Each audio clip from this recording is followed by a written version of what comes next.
Latvijas skolas izdomā veidus, kā labāk iekustināt smadzenes.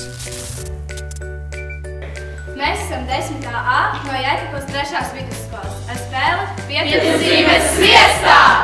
Mēs skaitām bantiņu, kur katra pieturzīme nozīmē kādu kustību. Piemēram, uz punktu sasitam plaukus, uz komatu pieturamies, uz stabiņš palicamies un vēl dažādas darbības.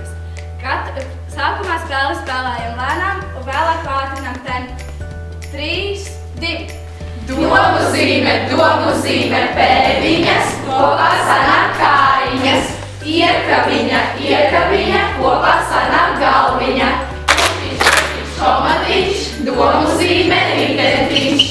Stabiņš, pēderiņš, kopā sanāk cilvēciņš.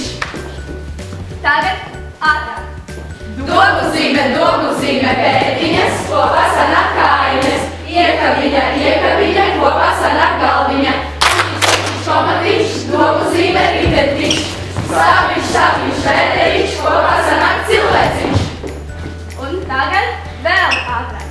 Domu zīme, pēdiņas, kopā sanāk kājiņas. Iekabiņa, kopā sanāk galviņa. Komatiņš, domu zīme, ritentiņš. Stabiņš, pēderiņš, kopā sanāk cilvēciņš.